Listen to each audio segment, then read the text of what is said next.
Hey guys, I'm Chris Merrifield. Today I'm going to talk about the social story intervention that I did with a client of mine. I work in a hospital setting, so due to hospital policies and procedures, I was not allowed to videotape the client that I had done my social story with.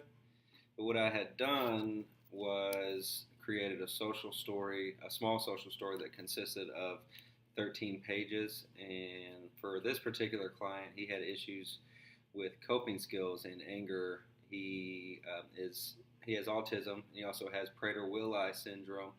Um, but he would get really angry when he was told no, or when he wouldn't get his way, or if peers were ignoring him, or peers were being mean to him.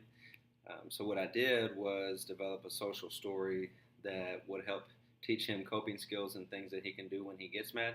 So the social story that I created kind of looks like this. They're small pieces of paper and they're on a ring here for easy access. And what I used was clip art. So what I'll do is just read the social story. It says, what do I do when I get mad? It says, when someone tells me no, that makes me mad. When things don't go my way, I get angry. When I get mad, I throw a tantrum. People don't like it when I throw a tantrum. Tantrums get me in trouble. When I get mad, I can take 3 deep breaths. When I get mad, I can tell myself everything will be okay. I can also go for a walk when I feel upset. Instead of throwing a tantrum, I can ask my staff to talk to me.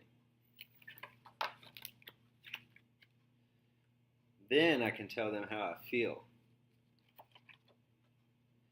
I will try these behaviors instead of getting angry. Then people will be happy and want to hang out with me. So basically what I would do with him prior to him going to school, when I was working with him, is that we would sit down kind of one-on-one and go over our social story and we'd read it. Early on, I would model each coping skill, and then I would have him model it back to me so that he understood. If he didn't understand a certain things, then we would go over it together until he understood, and that way whenever I would go over it, he would be able to model it independent for me.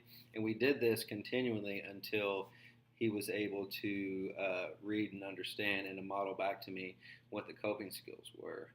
Also had another copy of this that he could carry around with him with his belongings and stuff throughout the day. So I would always check back in with him when I would come into work, and he would be out of school, so we would go over it together again, and his behaviors decreased significantly. So it was definitely beneficial to him, and he really enjoyed the positive interaction and the engagement, and he was really happy to share what he learned, especially with the staff members and stuff, who would also give him positive attention and praise for his appropriate behavior. But that was basically the social story that I had created. Thank you.